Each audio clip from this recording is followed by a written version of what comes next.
large problems in the beginning, but I still think it's a great project. What has mainly held it back is the project not receiving enough money in the first place. I know that sounds confusing, especially with some of the problems that it has had, but I'll explain this later.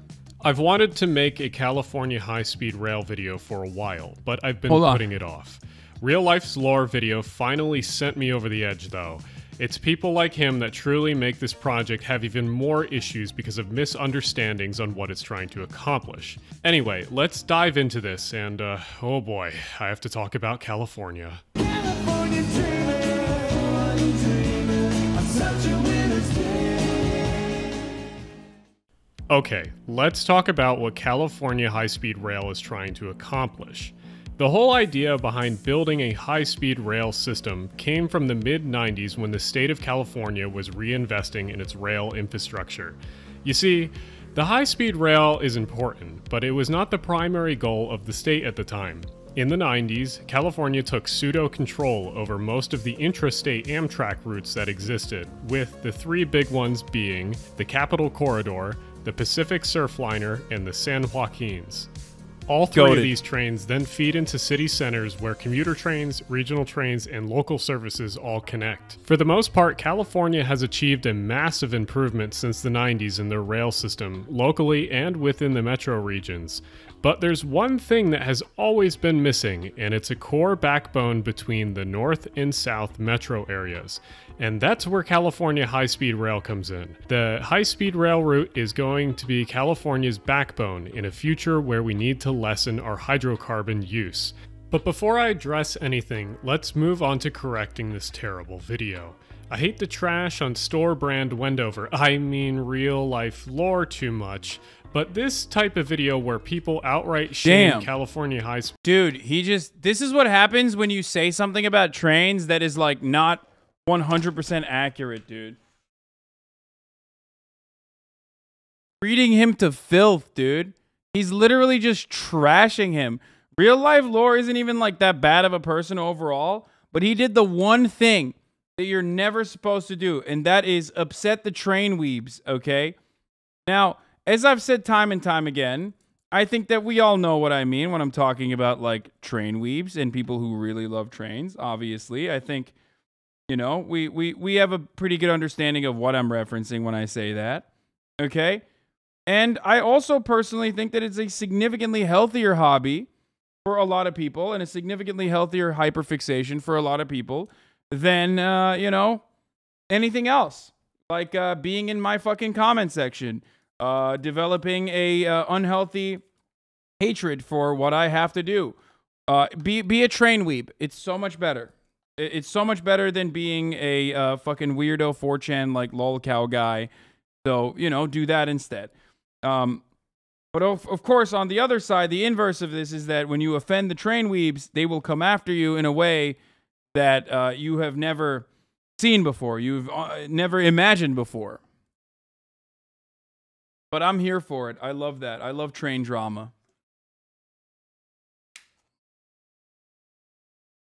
Speed rail, because it's had problems getting started, is way overdone. Instead, let's talk about the issues that surround the project and the things that they're doing right. But I have to use Reallifelore's video as an example because when you have 1 million followers, you can't just go, whoopsie, I made a mistake, while blatantly misrepresenting an entire region. But let's first cover what Joseph says about the chosen speed for the train in his video. A lot of it was pretty unrealistic from the start, specifically relating to the system's speed requirements. It specified that the trains operating on the lines must have an operating speed of 220 miles per hour. Bro, my man called him by his government name, dude. The gloves are fucking off, dude. He literally said Joseph. Like, he's like, is he gonna dox him by the end of this video? Like, what's going on? He's so mad. He's about to be like, here's your IP address, by the way. We know where you live. Don't ever fucking make the mistake of talking shit about trains ever again. There aren't any trains in the world that can economically operate continuously at a sustained speed of 220 miles per hour. For example, in China, some of their quickest trains once ran at 217 miles per hour, but were later reduced closer to 200 miles per hour due to the hugely increased costs of running them continuously at those faster speeds. All right, one. I'm thinking of train nerds doing like train related diss being like, yeah, it's called the like, yeah, here's a trolley problem. You're on the fucking train tracks. And guess what? I'm not a utilitarian. You know what I mean? Like, like you better think twice, bitch. If you're going to make broad statements about railroad and trains, generally try not to be wrong or completely wrong, because if there's one group of people that know way more than you, it's train people. And I know this because I get corrected all the time with little bits of knowledge that I had no idea about. Also, dude, if you actually looked up the Chinese train you're talking about, you'd know that back in 2017, they put it back up to 350 kilometers an hour, which is 220 miles an hour again. It's currently running at that speed. Here's an article that talks about it. Also, I don't really understand why you think this is impossible. Yeah, if this was the average speed of the train, this would definitely... Can you be a train weeb and not be a China fan? I don't think so, right? Another reason to put respect on the names of train fans.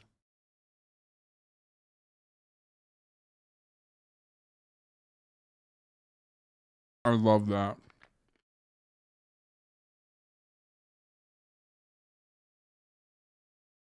Correcting lies made about the Chinese government. Definitely be impossible. But this is the track speed. Now, what is track speed? Track speed is basically the maximum allowed speed any vehicle can travel on that piece of track. The government goes in a little bit more depth to explain that there's actually classes of track that allow for different speeds to be authorized. But projects like California High-Speed Rail can actually get waivers to go even faster than the maximum class on here. 220 miles an hour is actually just the modern standard for building track speed for high-speed rail. Like you said, they build tracks like that in China all the time, and in Europe you can find 220 mile an hour tracks in a few places. So one...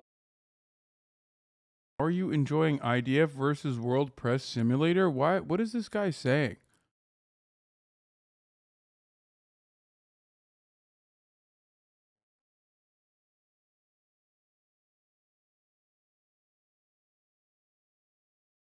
Saying like the IDF fucking does snipes.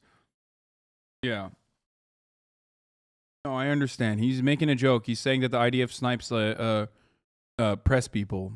That's what he was saying. Once we actually have to hand it to California for trying to shoot above and go for the actual golden thing, instead of just shooting for above mediocre or above status quo, unlike some other projects. But maybe that's the topic for another video. For the next part of Joseph's video, he starts talking about the route. This included a decision to take a detour from the original plan towards the town of Palmdale, rather than routing the track more directly from Los Angeles to Bakersfield, a detour that cost an extra $5 billion, makes the total journey 12 minutes slower, and all for a town of only 150,000 people. Likewise, further to the north near San Francisco, it was decided to serve San Jose on the new main line with completely new track, rather than utilizing the already built Bay Area Rapid Transit or BART system. Man, I'm tired. Please give me a break. So, anyone from the Bay Area immediately knows what the problem is here. BART is a rapid transit system, and not only is it a third rail running system that has a weird gauge, has broad gauge, meaning it uses wide tracks, so that means that normal rolling stock would not fit on it. But let's give him the benefit of the doubt, because he's a normie, and we'll assume he meant Caltrain. Now, this is what... I love this man. No, he's literally like, you don't have my level of like neurodivergence, dog. Like, he's like real life lore. You have no idea what you've just entered. You're in for a world of pain. I am going to dismantle everything you've said. Fucking normie. He said normie, dude. I love this man. I mean, I love Reallifelore too. I don't know who Alan Fisher is, but he seems fucking dope. He just absolutely loves, oh my God, he loves trains. Oh, dude. Oh God, he fucking loves trains and urban transportation. Uh-oh. Uh-oh, he's a train and urban... He's a train and urban transportation guy. It could go either way, okay? He could decide I'm like a fucking NIMBY or something and want to kill me. Hello, just want to drop in here. First of all, thank you for making this video. A lot of non-facts and misinformation slipped through the cracks of my usual fact-checking process for my video on the subject. Didn't come close to matching my standard of quality, and that's why ultimately I made a decision to take my video down permanently. And I'm working on a follow-up video to go over the errors that you and many others have brought up since it went live. This subject deserved closer attention from my own eyes, and I apologize for ever having released it in the condition that it was in. Damn.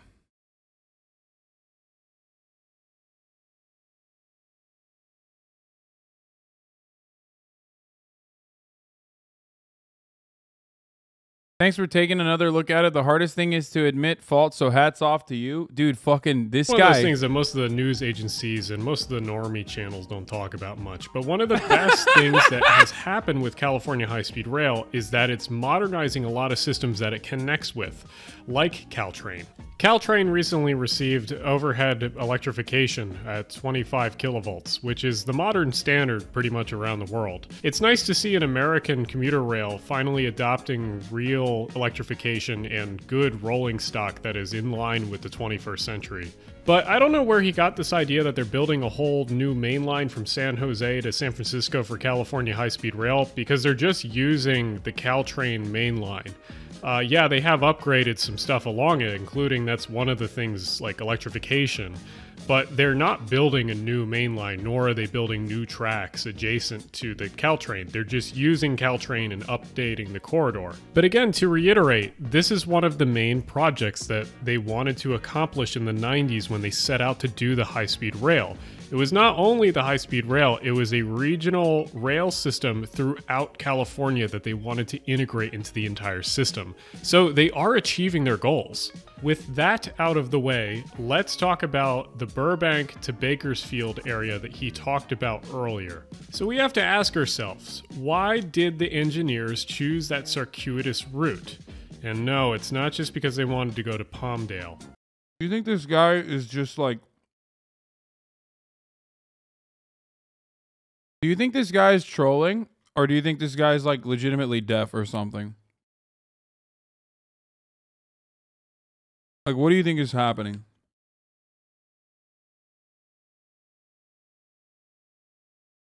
Or do you think he's just fucking trolling? Because it's like, I've already turned on the captions and he's still saying captions, please? Before I tell you the obvious answer, and some of you have probably guessed it already, let's take a look at the European high-speed rail network. So if you see purple and red, that means those are your fastest lines, and if you see yellow and gray, that means those are your slowest lines. Alright, now let's do something interesting. Here's a European topographic map. That means it shows where the mountains are and stuff, whatever. Now let's lay that over the high-speed rail network in Europe. Notice anything? Well, you can clearly see there are two areas in Europe with big mountains and they don't have any high-speed trains.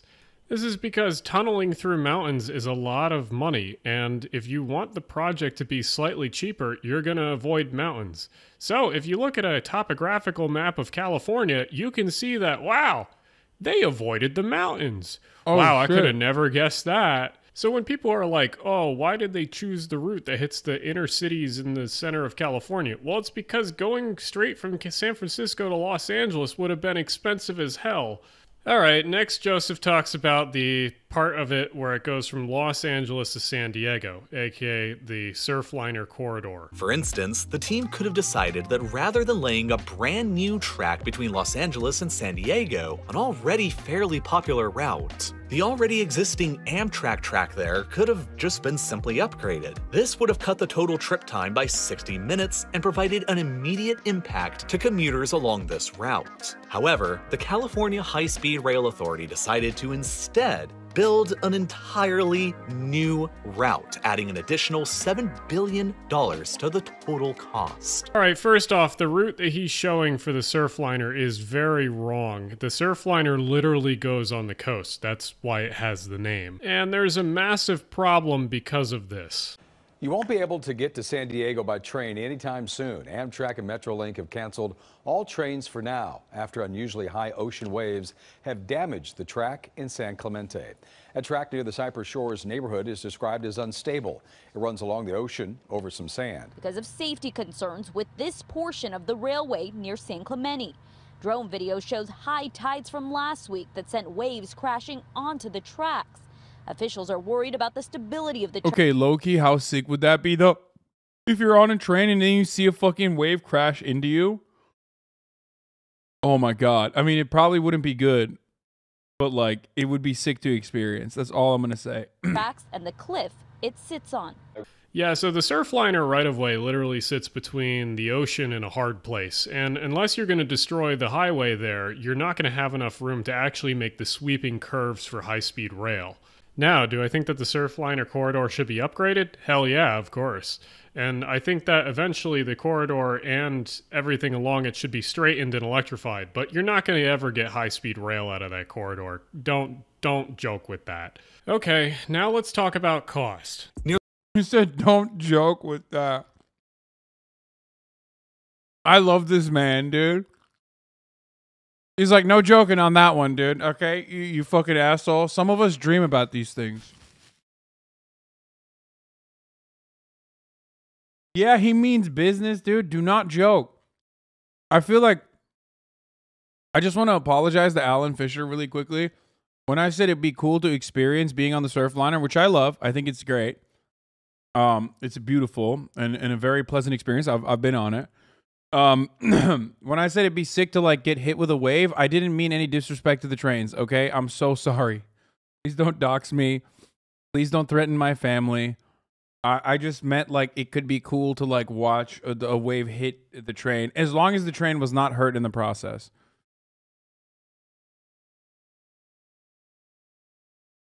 Your ability to put stock videos over a script does not mean I have to take you seriously. God damn, dude. He's bouldering, dude.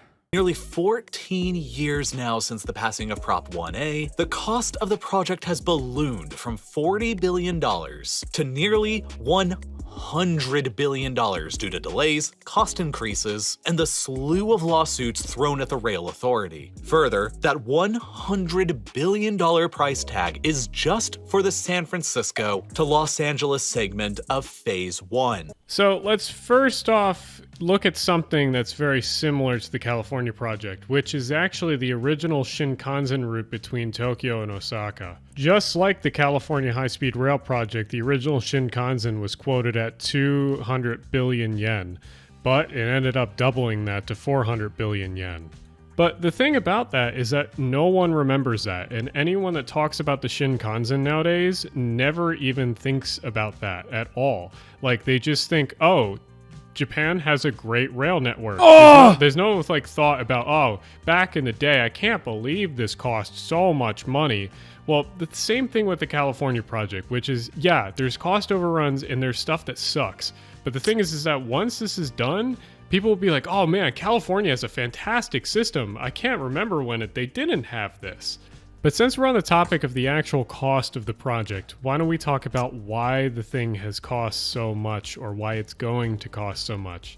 But to do that, I need to reach for a book in my cabinet. 1 second. Yes. Oh no.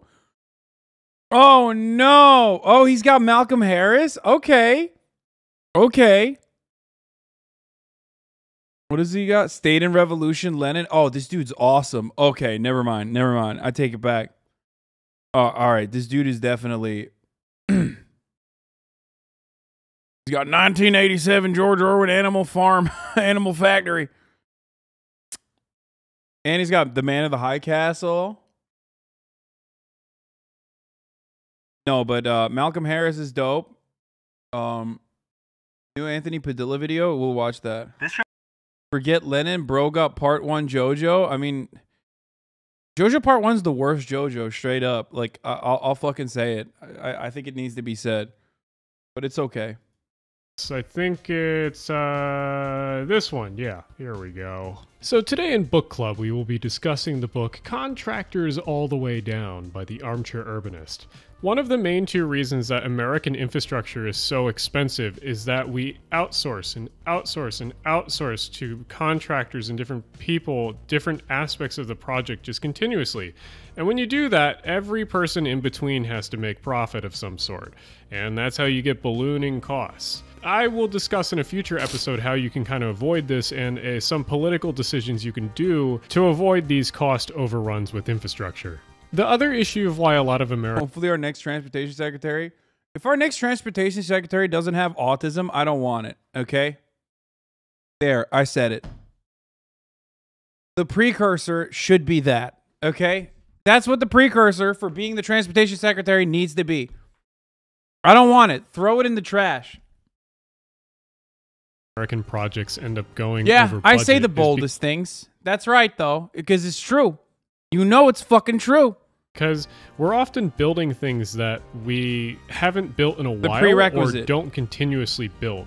So there's often a loss of knowledge that has to be rebuilt as the project continues. And we saw that with California high-speed rail sort of in the beginning when they had like the formation stage of like how to do the thing. So literally you could say that some of the cost goes to the education of learning to do this again. Or just learning from someone else how to do this. Basically, you can just say that some of your project money is going toward infrastructure education for future generations, which is not a terrible thing. Also, like I mentioned earlier, I think one of the best decisions would be actually to fund California high-speed rail even more, like give it more money. Because one of the ways that you can actually save money in the long run is if you fund it in the first place and give it a lot of money at first, so you can actually finish the project faster or finish the thing in a shorter amount of time. This actually saves you money for 2 reasons. One is that you pay people for less time, like in general, because you're finishing the project faster, but also you have a almost like factory system where you can go through and finish this at a very fast pace versus just stopping it and then starting it again, stopping it and then starting it again, which wastes a lot of time and a lot of startup time. So there's one last thing that Joseph says that I want to go over. The only problem in California is that the CHSR is expecting that 75% of its riders will come. I would go so far as to say this is the one issue where like California state politics and its negligence is pretty apparent. And there's no, like, what do I always say? There's no excuse for this, but what do I always say? Government is big, government's necessary, and government is expensive. Which is why I don't mind fucking, no, not the get nukes thing. No. Stop. The government's big, the government's expensive, but the government is necessary, okay?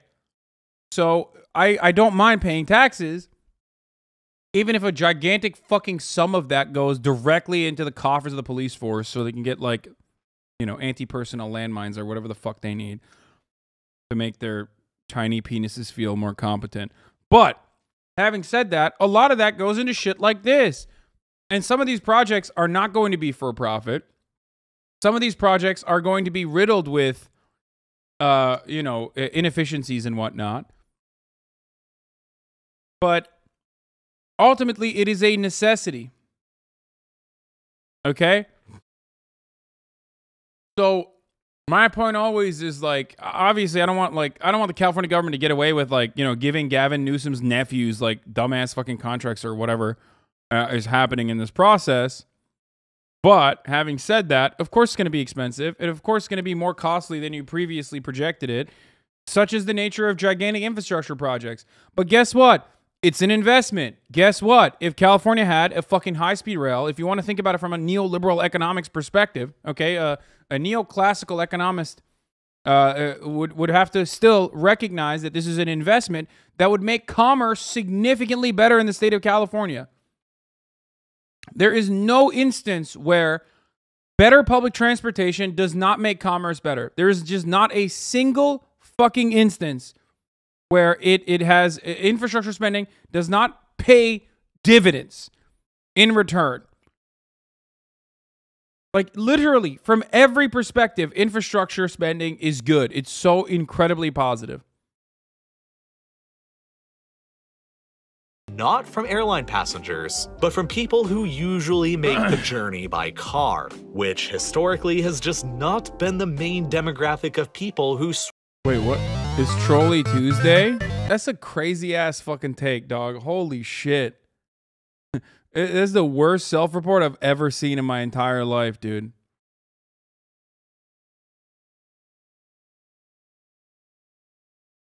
I mean, he's not, like... I get what he's saying, okay? Like, I understand the energy behind what he's trying to say. Even if he himself personally doesn't mean, like...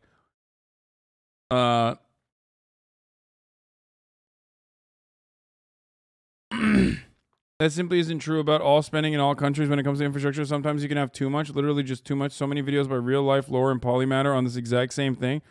Brother, we are currently watching a Reallifelore video that is been so falsified, so thoroughly dismantled by Alan the train guy here that he like actually ended up taking it down. So maybe you know, think about it twice.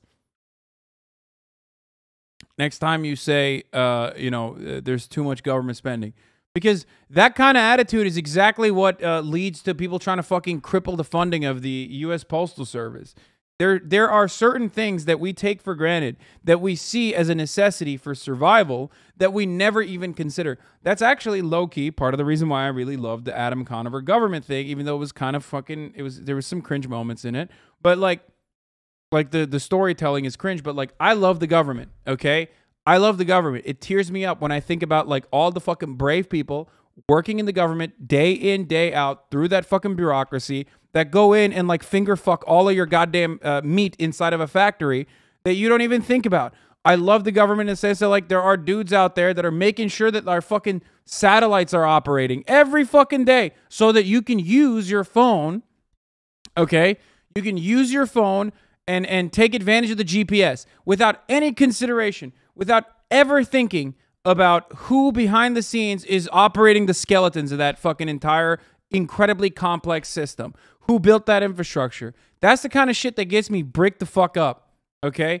I get horned the fuck up thinking about that shit, okay? And it's awesome. And Americans are fucking disgusting, okay? Americans are disgusting, slimy, hyper-individualistic hogs that never care for that never, even for a second, give consideration to, like, people that are inspecting your water, okay? That's why I love when I go to, like, you know, different parts of California. Where is that? That fucking... I love going to, like, the fucking water supply or looking at the goddamn electrical grid that they put on top of a fucking mountain so you can jerk off to whatever kind of weird porn you want to jerk off to without ever worrying about your electricity getting shut down. That's the type of shit that I love. And that shit's very expensive, okay? It's incredibly expensive. And you bet your fucking ass none of these goddamn private corporations care enough to actually build that kind of utility, to actually build that kind of infrastructure, because they're constantly cutting corners. As a matter of fact, when the government's responsibility is outsourced to private corporations, as it often is in the United States of America, you get the PG&E type fucking monopolies that literally cut corners and end up causing wildfires, for example, because they refuse to fucking update their grid. They refuse to actually clean up the lines, for example. There's so much, there's just so much negligence because there's so much corner cutting. There's so much, you know, profit seeking in that circumstance. I would much rather have that be public, and I would much rather have that be expensive as fuck, okay? In order to make sure that it's always in operation.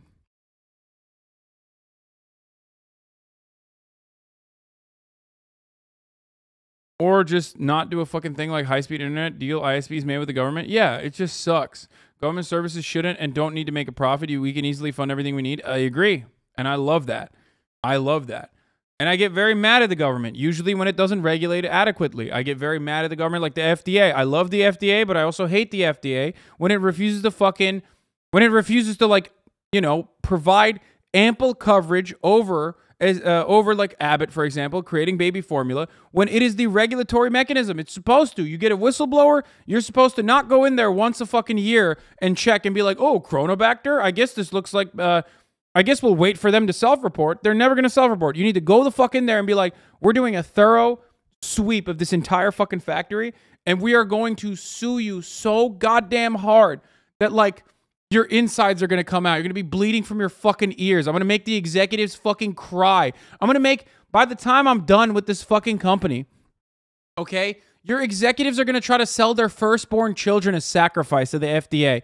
That's the kind of attitude that the government should take when it comes to, properly enforcing its regulatory powers. But of course, they're feckless. These institutions are still capitalist in nature. There's a revolving door between the FDA and Abbott and numerous other fucking lobbying firms along the process. But, you can make it better. I do make it better. I do believe that the government serves an incredibly important purpose, and that's why I love the government, and that's why I get bricked up when I think about infrastructure. And also, remember, don't be a piece of shit who actually doesn't ever care or consider the brave little soldiers behind the scenes that work incredibly hard jobs, that are doing thankless work all day, every day, when you fucking jerk off the cops or the military or whatever the fuck, when in fact it's the government that's like making this shit run.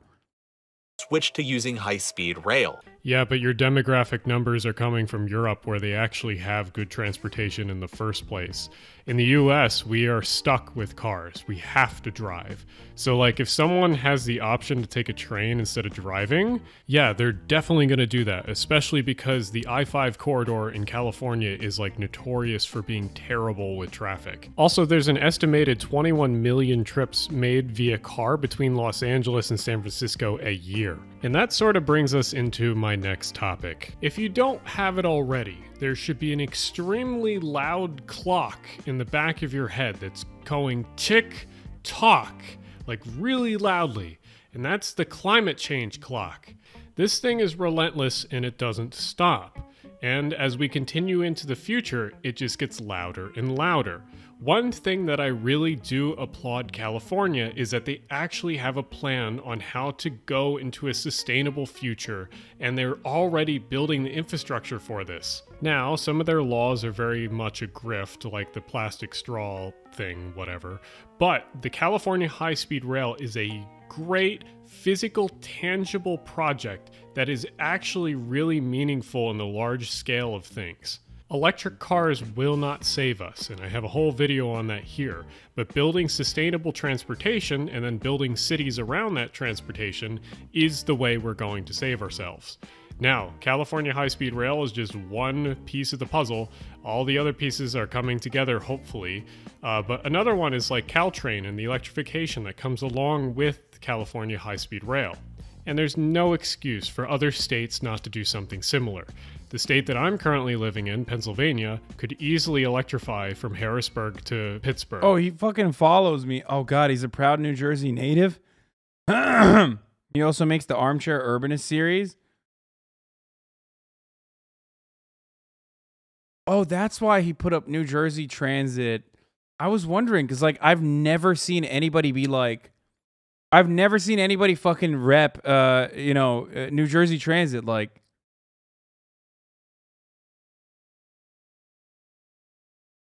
Likes you? Yeah, no, I saw. Oh, he's like, oh, he's he's saying thanks for dragging him about Adam something. As of something.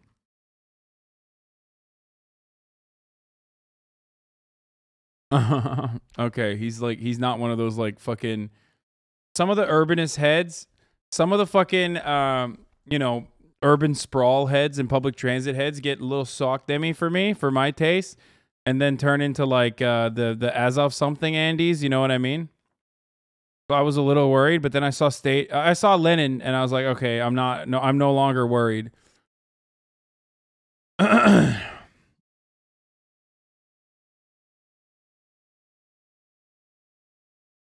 I do want to point out that, like, pumping the fucking pro-Azov Ukraine takes is no different than, like, Asmongold literally doing nonstop coverage over you know, and turning his channel almost entirely over to like a Johnny Depp Amber Heard trial series.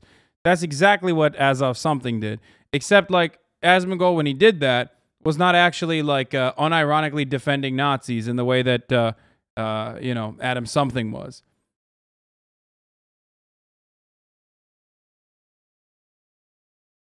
Sure, he picked up a bunch of fucking weirdo people though in line with that. You said there is no Turkish trams on that vid a couple of vids ago, which isn't true. There was a Taksim tram 2 seconds before you said so. As a Turkish Canadian, I really despise you, Lamau. Wait, what the fuck? What do you think? I'm not like. You think I'm unaware of the Taksim tram? Like I've been on it, tramvay.